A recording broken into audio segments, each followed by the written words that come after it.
Assalamualaikum dan salam sejahtera. Hai, hari ini cikgu nak teruskan dengan subtopik kita iaitu 9.3 sifat sisi 4 dan sudut pedalaman serta sudut perluaran sebuah sisi 4. Okey, jom kita tengok pelajaran kita hari ini.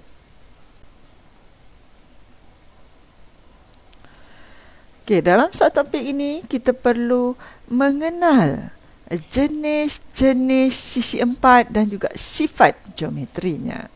Okey, sisi 4 yang pertama. Ni pasti semua orang dah kenal dah. Segi 4 tepat. Kalau kita lihat di sini, segi 4 tepat ni mempunyai pasangan sisi yang bertentangan. Maksudnya panjang yang atas dengan panjang yang bawah sama. Okey, dan selari. Okey, kiri dan kanan juga selari dan panjangnya juga sama. Okey, itu sebab dia ada tanda garis satu ni. Okey, kemudian kiri dan kanan, garisnya pun sama. Sifat sisi 4 ni juga, setiap bucunya bersudut 90 darjah. Sebab dia tegak kan sisi 4. Kemudian perpenjurunya adalah sama panjang dan membahagi dua sama antara satu sama lain. Perpenjuru maksudnya dari bucu ni ke bawah, bucu yang di bawah ni, satu perpenjuru, dia membahagi dua sama antara sebelah sini dan sebelah sini. Dan satu lagi perpenjuru dia, dari kiri ke atas kanan. Dua perpenjurunya. Dan segi 4 tepat ni mempunyai dua paksi simetri yang saya tandakan garis putus-putus berwarna putih ini. Ini adalah garis simetri. Kita lihat sisi 4 yang seterusnya. Ini adalah segi 4 sama. Apa maksud segi 4 sama? Maksudnya semua panjang sisinya adalah sama dan selari. Maksudnya selari panjang atas dengan panjang bawah, kiri dan kanan selari. Dan sudutnya juga setiap bucu ni 90 darjah dan mempunyai perpenjuru yang sama panjang dan membahagi dua sama serenjang antara satu sama lain. Dan yang terakhir, sifat sisi 4 sama ni mempunyai 4 paksi simetri. Yang tanda warna putih ni kan. 1, 2, 3, 4. Sisi 4 yang ketiga iaitu segi 4 selari. Kenapa selari? Kita lihat ni. Dia macam bentuk lelayang tetapi bukan. Dia adalah segi 4 selari kerana garis bahagian atas dan garis bahagian bawah ni selari.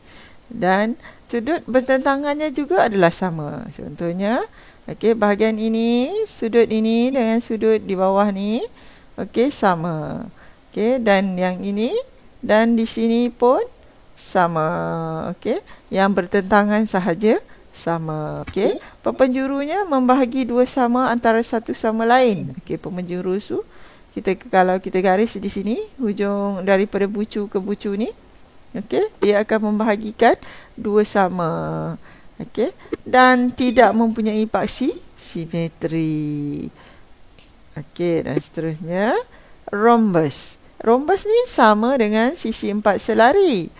Tetapi yang membezakan rhombus ni, semua panjang sisi ni 1, 2, 3, 4 ni sama panjang. Tadi segi 4 selari tidak sama panjang, hanya atas dan bawah, lepas tu kiri dan kanan sahaja yang sama. Kemudian pasangan sisi yang bertentangan adalah selari. Bermakna garis yang atas ni dengan garis yang bawah ni selari. Kemudian kiri dan kanan pun selari. Sudut bertentangan adalah sama. So So, bermakna segi empat selari dengan rhombus sudut bertentangan dia sama. Okey, contohnya kalau ini 120, yang ini pun 120. Okey, perpenjuru dia pembahagi dua sama serenjang antara satu dan lain. Okey, dan mempunyai dua paksi simetri. Sisi empat yang seterusnya trapezium. Okey, trapezium ni dia tidak mempunyai paksi simetri. Okey, dan mempunyai satu sahaja pasangan yang selari. Okey, dan bahagian ini okey 90 darjah. Okey, tetapi ada juga trapezium yang tiada 90 darjah bahagian ini ya. Dia ada dua jenis trapezium. Dan seterusnya yang terakhir, sisi empat yang terakhir, lelayang. Okey, macam rhombus, macam sisi empat selari tetapi lain sedikit sifatnya. Okey, sifatnya lelayang ni, okey, bahagian yang atas ni, okey, panjang ni dengan panjang sebelah kiri dan kanan dia sama. Okey, dan juga bawah ni. Okey, bahagian panjang yang bawah ni, kiri dan kanan dia sama. Okey, bukan semua sisi sama, cuma bahagian atas dengan bahagian atas saja yang sama dan bawah dengan yang bawah sama. Okey, dan mempunyai satu sahaja paksi simetri. Lelayang ni mempunyai perpenjuru membahagi dua sama sudut setiap bucunya. Okey, kita dah belajar 6 jenis sisi empat dan sifat-sifat geometri dia. Okey, kenapa kita perlu belajar? Sifat-sifat ni kita akan gunakan untuk mengira sudut dalam, sudut luar, sudut bersebelahan, sudut bertentangan. Kita akan gunakan jenis-jenis ataupun kita akan menggunakan sifat-sifat sisi empat ni untuk menjawab soalan. Okey? Kita tengok macam mana pula kita nak mengira sudut dalam, sudut luar. Okey, kalau kita lihat di sini, sudut pedalaman dan sudut peluaran, okey, ada kaitan. Sudut sebelahan dan sudut pertentangan juga ada kaitannya. Okey, kita lihat yang pertama. Hasil tambah sudut-sudut pedalaman. Sudut pedalaman inilah A, B, C, D ni. Okey, jumlahkan keempat-empat sudut ni. Okey, 360. Okey, kemudian hasil tambah sudut pedalaman, yang sudut C, dan juga sudut peluaran bersebelahan adalah 180. Okey, dan yang terakhir, okey, sudut bertentangan. Okey, P dan R ni, okey, dalam segi empat selari ataupun rhombus adalah sama. Okey, ni ada sifat yang kita belajar tadi. Okey, ni juga, okey, kanan dan kiri ni, S dan Q ni pun sama. Okey. Okey, contoh yang pertama. Dalam setiap rajah yang berikut. Okey, rajah di sini. Okey, P, Q, R ialah garis lurus. Hitungkan nilai X. Okey, di sini. Dan nilai Y. Okey, yang pertama, kita cari dulu nilai X. Okey, kita lihat di sini. X bersebelahan dengan 96 darjah. Okey, kita pun dah tahu. Okey, PQR adalah garis lurus. So, kita gunakan sifat garis lurus. Okey, so X tambah 96 bersamaan dengan 180.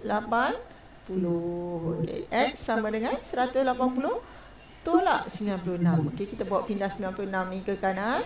Okey, jadi X sama dengan 84 darjah. Habis kita cari nilai X, kita cari pula nilai Y. Okey, Y di sini. Okey, Y di dalam sisi 4 ini. So, bermakna kita gunakan sifat sisi 4, jumlah sudut dalam adalah 360. So, jadi, kita gunakan sifat sisi 4 ni. Okey, X tadi 84 kita dah dapat. Okey, 84 tambah dengan Y tambah 144 tambah 78. Sama dengan 360. Okey, kemudian 84 tambah 144 tambah 78 bersama dengan 306. Okey, 306 ni kita buat pindah ke kanan. So, jadi Y sama dengan 360 tolak 306 bersama dengan 54. 4. Mudah tak? Okey, kita tengok contoh yang kedua. Okey, contoh yang kedua. Okey.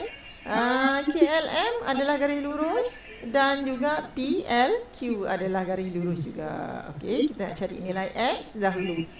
X bertentangan dengan sudut 106 darjah. Jadi X sama dengan 106.